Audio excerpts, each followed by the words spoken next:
Hello, welcome to प्रथम IAS. तो जैसा कि आप लोग देख रहे हैं यहाँ थंबनेल में, आज हम लोग बात करने वाले हैं हकुतो आर मिशन 1 के बारे में और इसमें जानने की कोशिश करेंगे कि ये जो 3 पार्टी द्वारा, जी हाँ, स्पेस एक्स ने अपने जीवन का फर्स्ट प्राइवेट मिशन लॉन्च किया है। अब आप बोलोगे भाई स्पेस एक्स तो खुद की एक प्राइवेट कंपनी है, तो कौन सा प्राइवेट मिशन? जी हाँ, आज तक स्पेस एक्स अपने लिए सैटेलाइट उड़ाया करता था।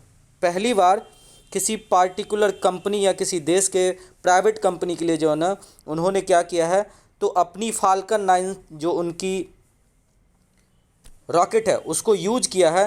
तो इस पार्टिकुलर वीडियो में हम लोग देखेंगे कि एक्चुअली में ये हकुतो आर मिशन 1 क्या है और इसमें जो राशिद रोवर है यूएई का, जी हाँ, यूएई अरब वर्ल्ड को लीड कर रहा है स्पेस के क्षेत्र में। तो बिल्कुल डिटेल्स में हमको इसको एनालिसिस और फैक्ट्स देखेंगे एग्ज़ाम पर्सपेक्टिव से। बट आप लोगों के लिए लेकर के आए हम एमसीक्यू। बिना एमसीक्यू का तो मन ही नहीं मानता। एमसीक्यू है कि अभी हाल ही में इंडिया की first private launch vehicle, India की first private launch vehicle ISRO ने लॉन्च किया है। आप हमें बताइए, मैंने इस पर एक डेडिकेटेड वीडियो ऑलरेडी बनाया था और मैं आपको डिस्क्रिप्शन में इसका लिंक दे दूंगा, आप लोग जा करके वहाँ पे देख सकते हैं। तो आप हमें कमेंट में बताइए कि इसका आंसर क्या होगा। चलते हैं हम लोग अपने विश्लेषण की तरफ। तो जैसा कि मैं आप लोग को यहाँ न्यूज़ में देख रहे हैं कि SpaceX launches private missions to moon with Japanese lander और यूएई रोवर। बिल्कुल, इस पार्टिकुलर मिशंस में रॉकेट किसका था? तो स्पेस एक्स का। और इसमें लैंडर तो आपको पता होगा, जैसे कि हम लोग की जो चंद्रयान 2 थी, क्या हुआ था, लैंडिंग के टाइम पे फेल कर गया था और उसमें जो प्रज्ञान रोवर था उसको हम लोग ढूंढ रहे थे कि कहाँ पे गायब हुआ है। ठीक है, सॉफ्ट लैंडिंग तो हुआ नहीं था। तो जो लैंडर होता है, मतलब मून पे उतरने का जो मशीन होता है उसे हम लैंडर बोलते हैं और मून पे चलने वाली जो होती है उसे हम रोवर बोलते हैं। तो इसमें याद रखिएगा, ये जो मैंने आपको बताया ना, हकुतो जापानीज़ लैंडर बना रहा है, जापानीज़ कंपनी बना रहा है, और यूएई की जो रोवर है जिसका नाम राशिद है। तो याद रखिएगा, ठीक है। आगे बढ़ते हैं।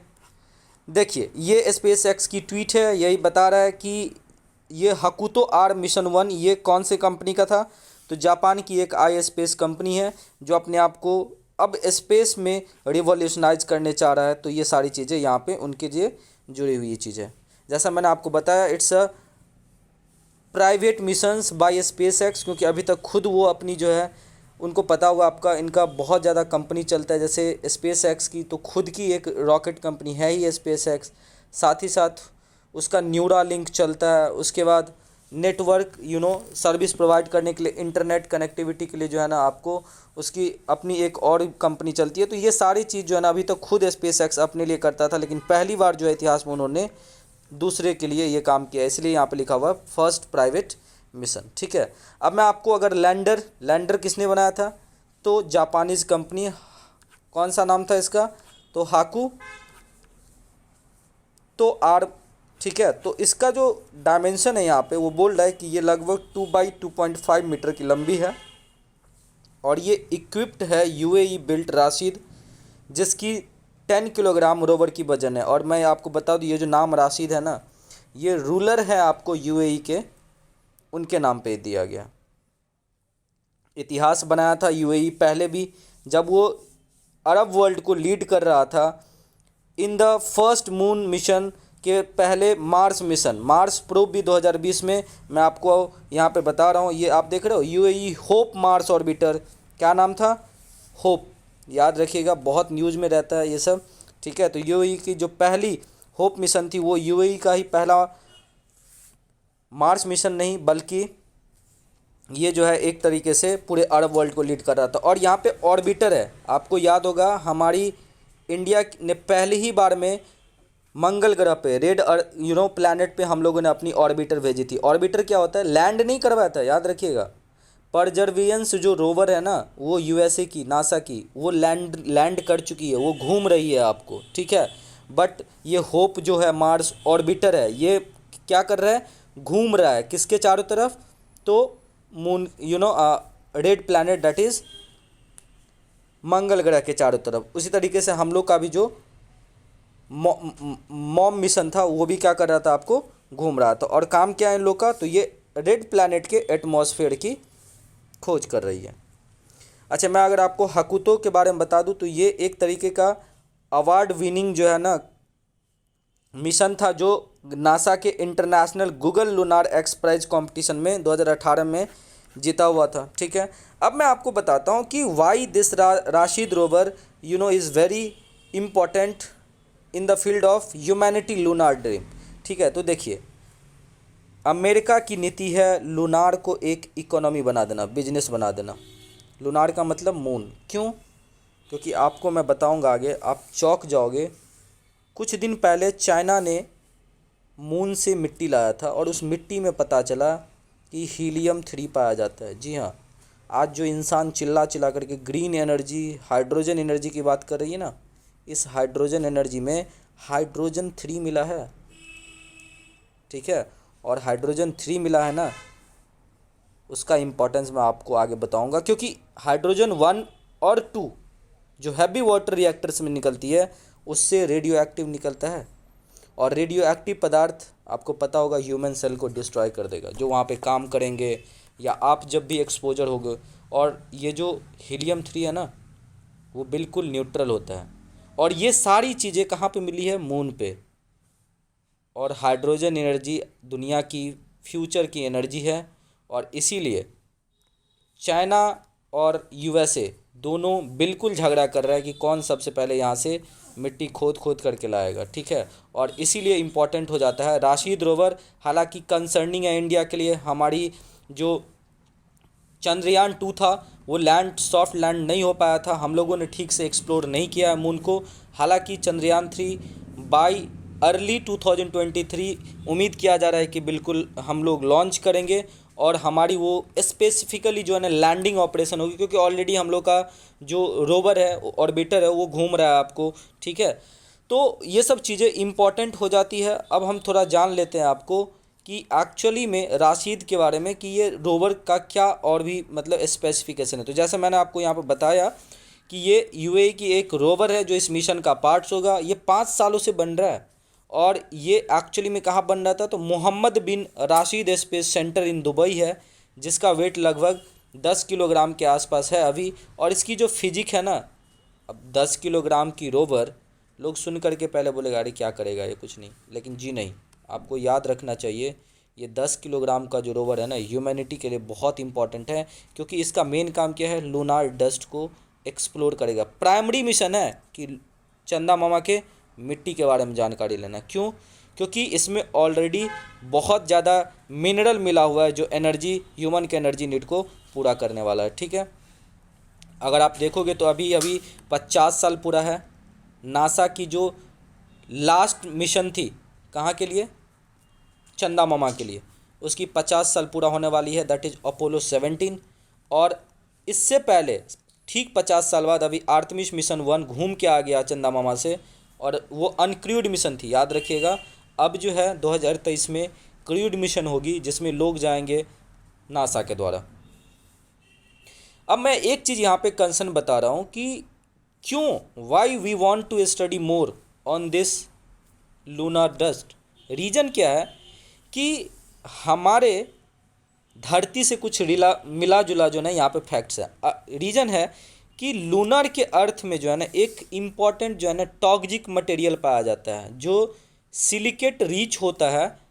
और इसकी पार्टिकल इतना फाइन होती है ना कि वो समझिए शीशा की तरह होती है। और शीशा आपको पता होगा कि कोरोजन लाता है, एब्रेशन लाता है। जब भी आप शीशा से कहीं पे खरोचिएगा ना, तो उस पर लाइनिंग आ जाती है, और धीरे धीरे वो क्या कर दी, इवन वो पाउडर है, सिलिकेट मिट्टी पाउडर फॉर्म में है, बट उसमें शीशा की पार्टिकल्स है। और आप इमेजिन कर सकते हो, जिस हवा में धूल में शीशा हो, क्या हाल होगा, कोरोड कर देगा। और यही कोरोजन की जो समस्या है ना, वो हमारी कहीं ना कहीं मून के एक्सप्लोरेशन में स्पेशली हम लोग वहाँ पे सेटलमेंट नहीं कर पाएंगे। क्यों? क्योंकि मान लीजिए आप स्पेस सूट पहन के घूमे हो रिसर्च करने के लिए मून के सरफेस पे, क्या होगा कि हवा आएगी, धूलकन आएगी, और बार बार जो है ना क्या होगा कि चाहे आप सेटलमेंट बनाइए घर के फॉर्म में, डोम के फॉर्म में, वो धीरे धीरे क्या हो जाएगी, अगर एक लंबे समय तक आप रहोगे तो कहीं ना कहीं कोरोजन स्टार्ट हो जाएगी, और ये सारी चीज़ें हमें कॉम्प्रोमाइज़ करनी पड़ती है, और ये सब जो है ना कहीं हमारे लिए समस्या है।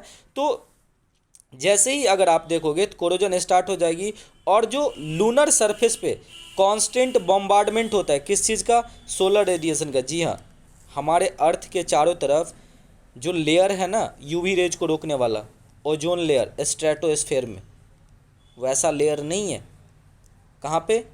मून पे। तो यहाँ तो ओजोन रोक लेता है, इसलिए हमारे शरीर में कैंसर नहीं होता है, लेकिन अगर आप मून पे रहोगे तो वहाँ पे कैंसरस होने की समस्या। तो ये सारी चीज़ें कहीं ना कहीं हमें एक तरीके से प्रॉब्लम क्रिएट कर रहा है। और ये जो आई स्पेस की लैंडर है हकुतो, ये कहाँ पे जाएगी? तो नॉर्दर्न सेक्शन में अटलास क्रेटर है मून पे, वहाँ पे जाने की कोशिश कर रहा है।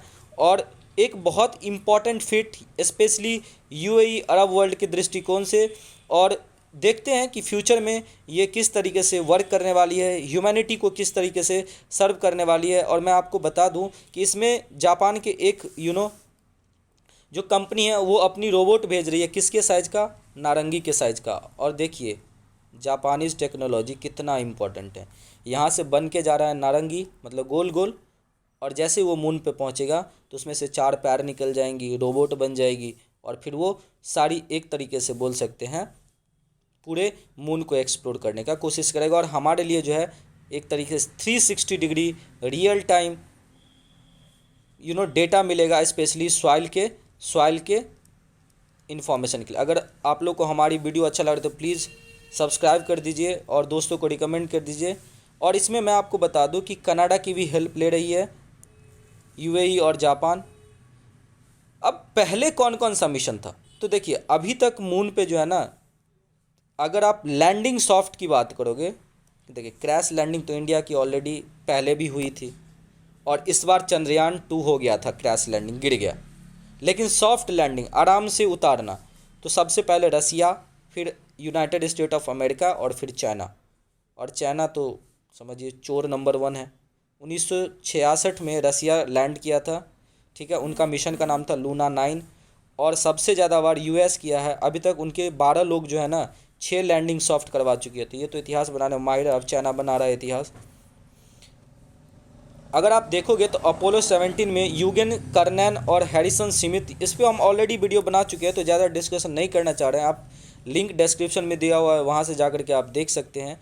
तो देखने वाली बात है कि ये जो नासा की अपोलो मिशन जो 17 है, उसके शुभ उपलक्ष्य में यूएई कौन सा इतिहास बनाने वाला है। और जो लूनर इकोनॉमी है, इसको स्पेसएक्स क्योंकि स्पेसएक्स का ड्रीम है कि एक दिन जो है ना मंगल ग्रह पे घर बनाना है। ये उनके जो फाउंडर है एलोन मस्क, उनकी खुद की ड्रीम है। और ये सारी चीज़ें जो है ना, अब चाइना की जो ये चैंग यीज़्टे एक स्पेशल काइंड ऑफ सब्सटेंस था जिसको खोज के लाया, जिसके बारे में मैं बात कर रहा था, हाइड्रोजन 3 है इसमें, तो इसका नाम क्या है? चैंगेसाइट वाई। अब बोलोगे सर ये चैंगेसाइट वाई क्यों है? तो चैंगेसाइट क्योंकि इसकी ये जो मिशन थी वो चैंगयांग 5 मिशन था, जिसके अंतर्गत इसको धरती पे उन्होंने लूनर मतलब अर्थ से आपको लाया था, ठीक है। अब मैं बोलूँगा ये एक कलरलेस ट्रांसपेरेंट जो है ना कॉलमनर क्रिस्टल था, और ये एक तरीके से लूनार के बसाल्ट पार्टिकल जो सिलिकेट पार्टिकल्स है वहाँ से इसको लाया गया था।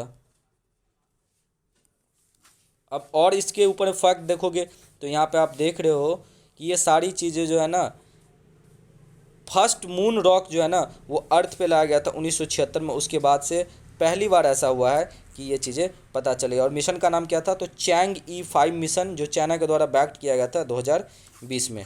तो उम्मीद करते हैं सेशन बहुत अच्छा लग रहा होगा। और यहाँ पे हीलियम 3 के बारे में कुछ एडिशनल इन्फॉर्मेशन है, आप इसे जो है देखिए। और अगर अच्छा लग रहा है तो प्लीज़ हमारे चैनल को सब्सक्राइब कीजिए। चलते हैं अब अपने MCQ की तरफ। तो मैंने आपसे पूछा था कि first private India's launch vehicle, तो इसका आंसर है आपका विक्रम S, ठीक है, विक्रम S। उम्मीद करते हैं बहुत अच्छा लगा होगा। Thank you so much for watching this video. Please subscribe my